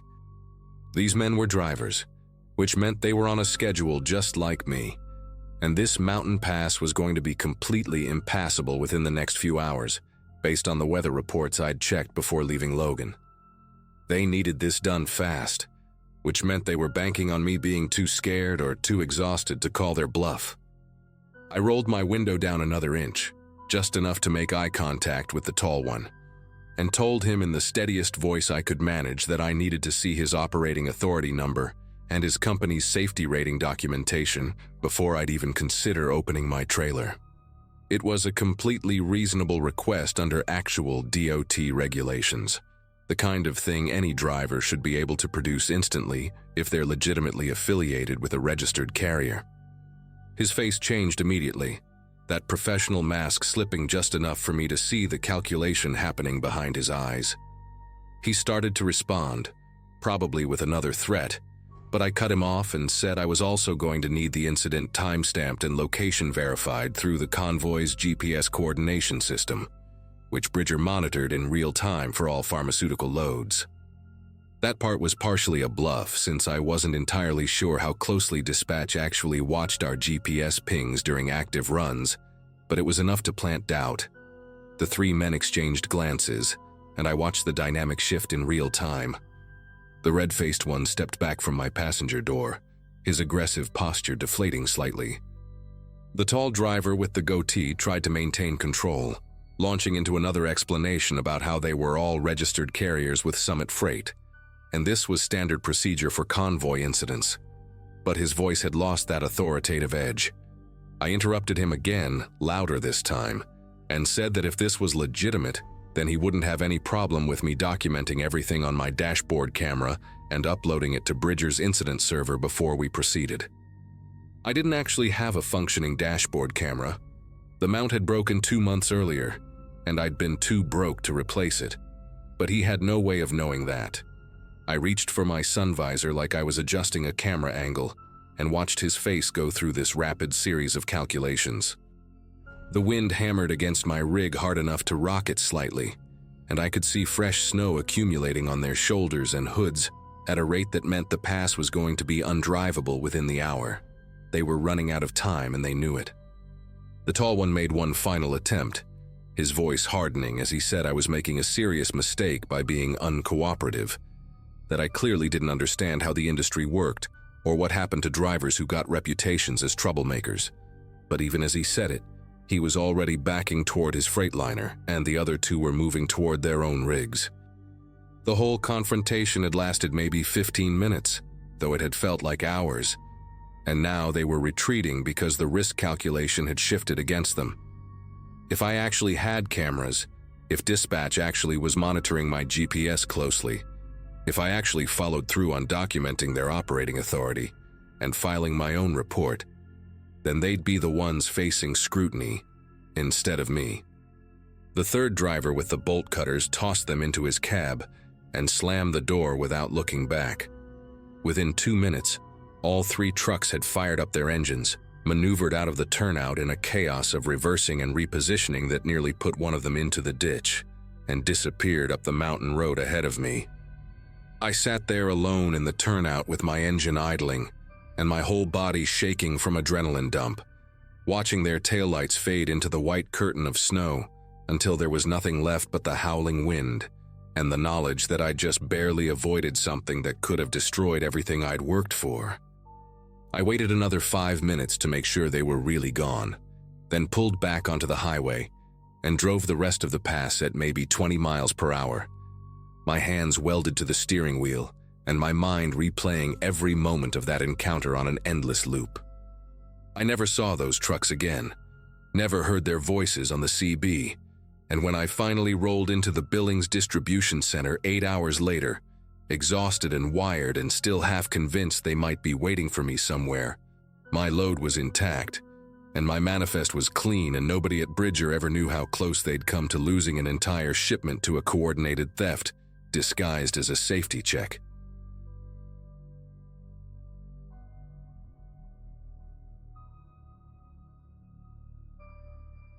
When you spend most nights alone on the interstate, you start to see things differently. I'd been hauling refrigerated freight for almost a year back then, running long stretches through the Midwest. My routine was simple: music low, thermos of coffee within reach, and a habit of counting mile markers to stay awake. That night the sky was heavy with clouds, no moon at all, and the air felt damp like it might rain. I was between loads, heading toward an industrial park to pick up medical supplies scheduled for early morning delivery. Everything about the drive felt ordinary until I saw the figure standing on the shoulder, waving both arms. At first I thought it was a trick of the headlights, but the shape didn't move away. I slowed and saw a young woman in jeans and a gray hoodie, hair sticking to her face from the wind. She looked terrified, eyes darting toward the trees like she expected someone to come out of them. I pulled onto the gravel, keeping the rig's hazards flashing, and she ran up to the door before I could even roll the window down. "Please, my car died," she said, voice cracking. She was shaking so badly she could barely hold her phone. Against better judgment, I unlocked the passenger side and let her in to warm up. She smelled faintly of diesel and some sharp chemical scent I couldn't place. While I dialed for roadside assistance, she kept thanking me, saying most drivers just sped past. Her name, she said, was Tara. She worked part-time at a lab in the city and had been driving back after a late shift when her car broke down. I believed her. She looked exhausted, pale under the dash light. We made small talk about night driving, gas prices, the weather, but every few seconds she glanced toward the console where my dispatch papers sat. I didn't think much of it until she quietly slipped one folded sheet into her jacket pocket. I caught the motion in the corner of my eye. "Hey, what are you doing?" I asked. She froze for a split second, then laughed it off, saying she thought the paper was hers. I didn't push it, I just wanted to drop her at the next safe spot. A few miles later, I pulled into a way station that was closed for the night. Lights on, nobody there. The moment I stopped, she changed. Her polite tone vanished. "I can't get out," she said flatly. "Not yet." Then she reached into her bag and took out 2 small vials wrapped in gauze. "I need to deliver these. It's urgent. 2 exits ahead." At first I thought she was joking. I told her there was no way I was driving anywhere without knowing what was inside those vials. She pressed her thumb against one of the labels, and I saw the print blur. It wasn't even sealed properly. "They're medical samples," she said, eyes locked on mine. "Just fluids, nothing dangerous, I swear." I told her I'd call a tow truck for her car, and maybe she could explain everything to the cops when they showed up. That's when her whole demeanor shifted. She unzipped her hoodie and pulled out her phone, flipping the screen toward me. It showed a map of my route, my carrier name, and my home address in bold letters. She must have noticed how I looked at the screen because she smiled. Not the friendly kind. "You're not really in a position to say no," she said softly. "You're marked as the driver on this load. If I make one call, your log shows tampering, maybe even cargo interference." My throat tightened. I asked her how she got that information, and she told me there were people who monitored sympathetic drivers, those who picked up strangers, offered rides, or helped stranded motorists. "You're exactly who we look for," she said. "Decent, predictable." The words made me feel smaller with each syllable. She started explaining things I didn't want to know. How courier rings moved unregistered biomedical material between private labs. How sometimes they lost couriers, so they used helpers, regular drivers, unaware at first, then pressured later.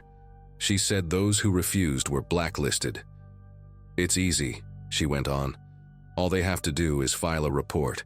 1 ELD discrepancy, 1 missing scan, and your company dumps you." She said it like she'd done it before. I remember gripping the wheel so tightly my knuckles ached, trying to keep my breathing steady. I told her to get out. She didn't even blink. Instead, she leaned back and crossed her arms like she owned the cab. The only sound was the hum of the refrigeration unit outside. My hazard lights blinked red across her face every few seconds, like a metronome counting down.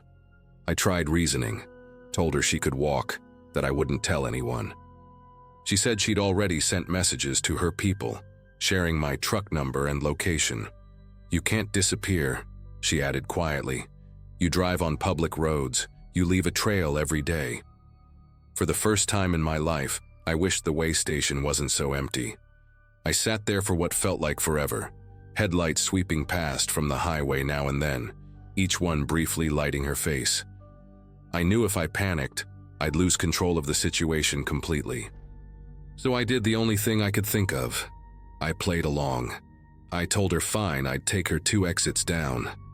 I turned the rig back on, pretending to adjust the GPS, but I was actually opening the camera app on my phone, trying to record without her noticing. She kept checking her messages, whispering under her breath like someone was giving her directions. I merged back onto the highway, my pulse so loud it drowned out the engine. When we reached the next exit, she pointed toward a narrow frontage road that cut behind a cluster of old warehouses. The lights ahead were dim and yellow, flickering like they hadn't been replaced in years. "There," she said, and I could see a black SUV idling by a dumpster, no plates visible. I slowed down but didn't stop completely. Instead, I told her the brakes were acting up and that I needed to roll forward a bit before I parked. As soon as she looked toward the windshield, I hit the air horn, long and loud. The SUV's headlights flashed, and whoever was inside backed away fast, startled. In that instant, she yelled at me to stop, but I threw the truck into gear and kept going. She screamed something about ruining everything, but I barely heard her. A few miles down, I pulled into a brightly lit rest stop where a couple of other drivers were parked. She tried to open the door, but the handle jammed, child lock still on. I shouted for one of the guys outside to call the police. When she realized people were watching, she stopped shouting and went eerily calm, tucking the vials back into her jacket like nothing had happened. By the time the state trooper arrived, she'd changed her story again, said I'd offered to smuggle things for her and then turned on her. But I had the video, even if it was shaky and half dark. They took her away after checking her ID. Apparently it didn't match any real record. The trooper told me to keep my doors locked and file a report with my company immediately. For weeks after, I expected someone to call, or for those people to show up at a fuel stop somewhere, but nothing ever came of it. The company said there was no record of any complaint, no sign anyone had tried to access my ELD logs. Still, I changed routes and never stopped for anyone again. Sometimes late at night when I pass an empty shoulder, I think about that first glimpse of her under the headlights. I used to think helping strangers made the road a little less lonely. Now, I just keep driving.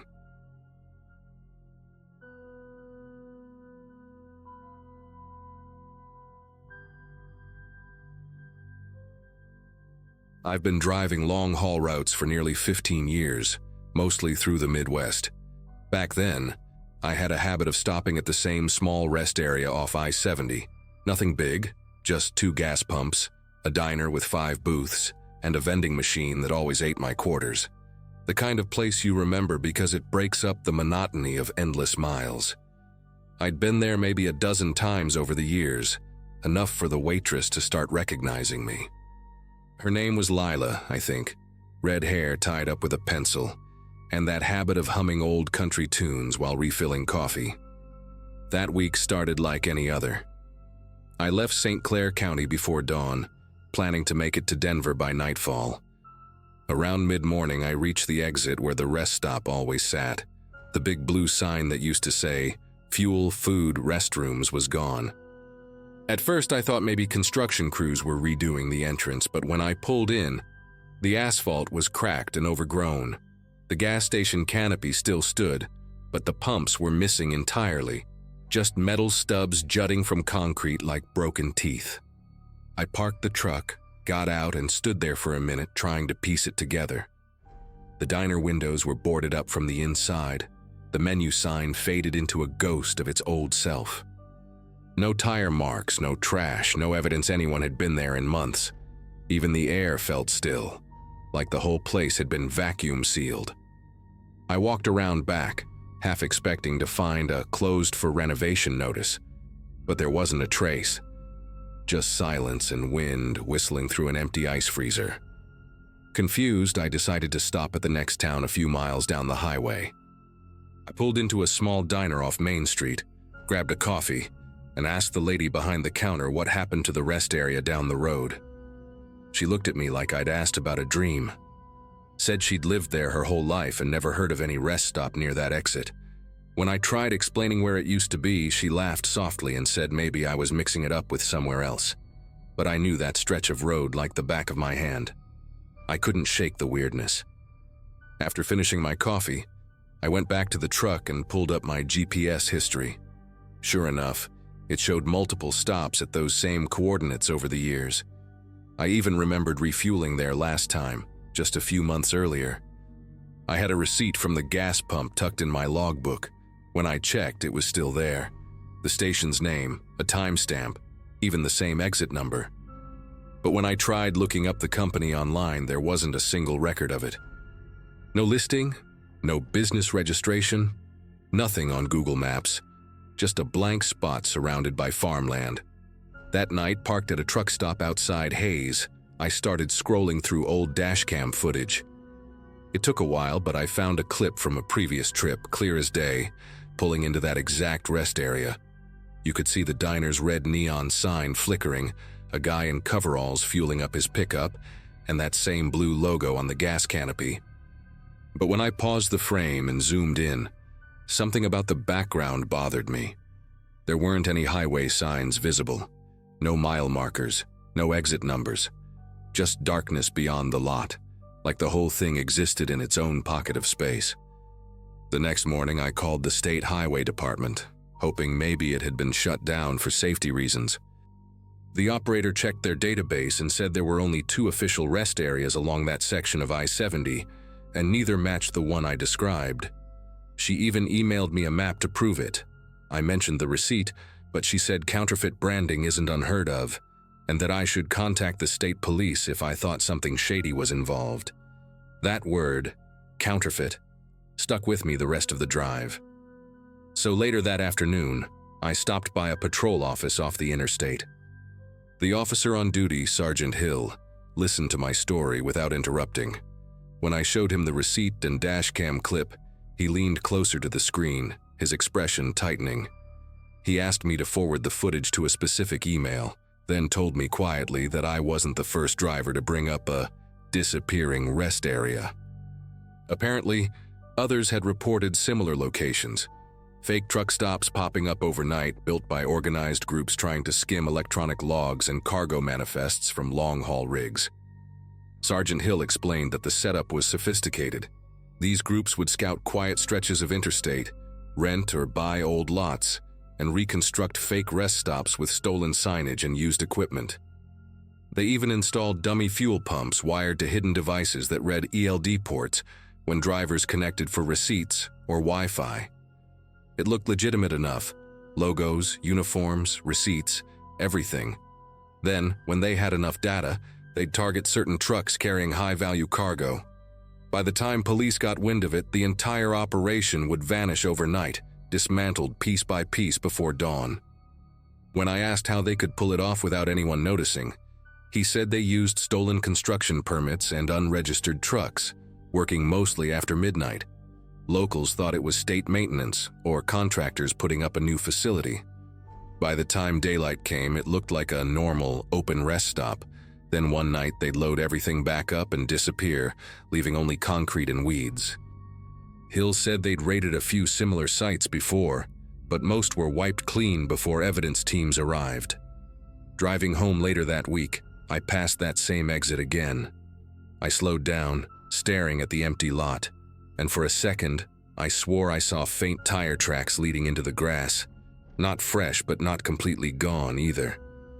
The diner's outline was still visible under the dust, like a ghost shadow of where it once stood. I didn't stop. I just kept rolling west, the silence in the cab louder than the hum of the engine. I couldn't stop thinking about how many other places like that might still be out there, waiting for another driver to pull in. I've kept that receipt ever since, tucked in my glove compartment. The logo's faded now, the ink bleeding from heat and time, but it's proof, at least to me, that the place existed. Or maybe it didn't. Maybe I was one of the last people to ever see it before it disappeared for good. Either way, I don't stop anywhere that isn't on an official highway list anymore. You learn to trust your instincts on the road, but after that day I also learned to trust the map more than my memory.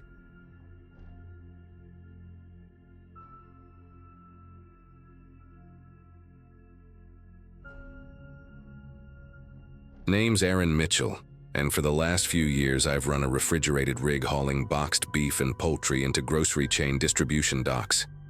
Life on the road turned into a routine I could manage. Pre-trip at dawn, coffee that tastes like cardboard, and the white noise of the reefer humming behind me like a generator in a distant room. Bills got paid, mileage stacked up, and I kept my head down. That particular morning began like any other. Clean BOL, seal number noted. Temperatures steady at set point. The air carried that cold, metallic smell when you crack the trailer doors a sliver to check frost on the chute. Nothing exotic about the route, nothing unusual about dispatch.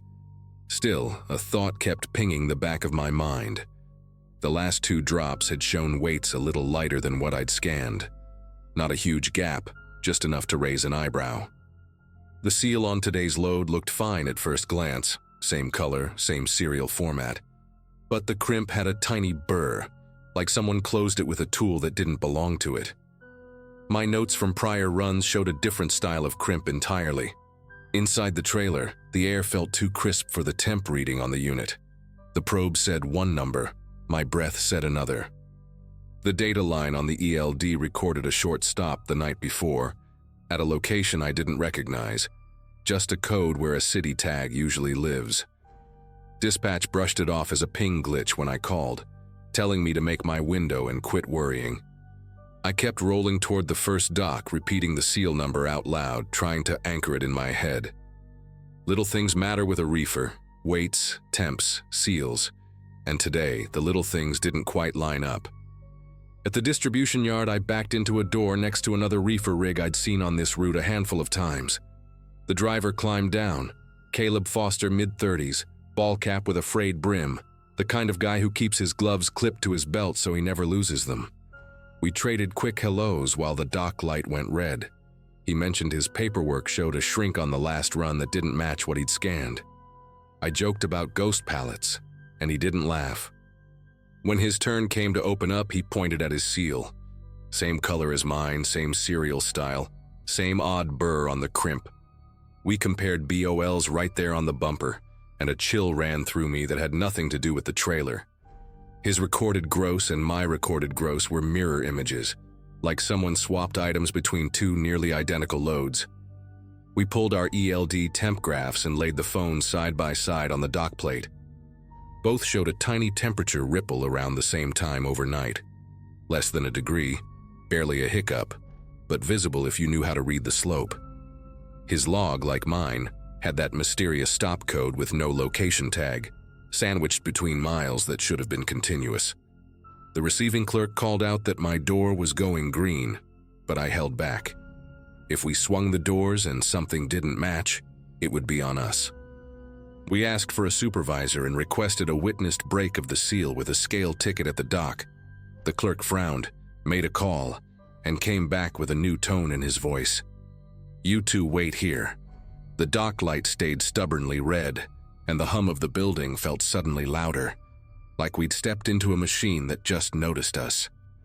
After nearly 20 minutes, a man in a reflective vest appeared, clipboard in hand, with a tight expression like someone who'd just stepped into a problem he didn't want. He asked for our paperwork, then told us both to stay put while he made a few calls. Through the window, I watched him talk to a warehouse manager and another guy in a collared shirt with no badge, just a visitor pass clipped sideways. They kept glancing at our trucks like we were part of something bigger than a missing pallet. The other drivers unloading around us looked uneasy. One muttered that corporate had been running new suppliers lately. Nobody seemed to know where those suppliers were based. When they finally broke the seals under witness, the trailer smelled wrong. Not spoiled exactly, just metallic and sharp, the way a slaughterhouse alley does on a humid day. The boxes near the back looked fine, but halfway in, markings started to change. Some cartons had inked stamps that didn't match USDA print specs. One even had the font misaligned. Caleb's load showed the same irregularities. We filmed what we could before being told to stop. The warehouse manager's voice turned clipped, asking if we'd tampered with anything. He mentioned the possibility of contamination reports. I could tell the tone had shifted from concern to accusation. We were told to park and wait for further instructions. No one said who would be giving them. By late afternoon, a couple of unmarked sedans pulled up, and 2 men in suits started photographing both rigs, including license plates. One of them asked if I'd signed for my seals personally, as if I'd forged them myself. Caleb tried to reason with them, explaining how dispatch assigned the loads sealed and documented. They barely acknowledged him, Within an hour, we were escorted off the dock, told the loads were being held pending inspection. My company called soon after, flat tone, corporate speak, saying all deliveries for that supplier were temporarily suspended. 2 days later, the story broke on a regional news site. Drivers accused in meat tampering scandal. The headline said, with our truck numbers blurred just enough to avoid legal risk, but clear enough for anyone who knew us to recognize. The article claimed an investigation uncovered uninspected product distributed through unauthorized channels, tied to unlicensed slaughterhouses posing as USDA-certified facilities. The kicker was that the logistics company, our employer, collapsed almost overnight. Website offline, dispatch phones disconnected, payroll frozen. The whole thing vanished like it had never existed. Caleb texted me that night. We were just delivery hands. How do we end up the villains? The following week, state inspectors reached out for statements. They wanted to know when I'd first noticed irregularities, who had loaded the trailers, and whether I'd seen any third-party tags.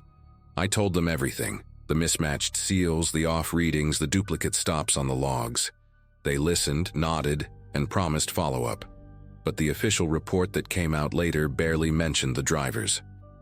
It framed the entire thing as logistical oversight, implying we'd missed standard checks. No mention of counterfeit suppliers, no acknowledgement that the dispatch system had been rerouting data to fake coordinates.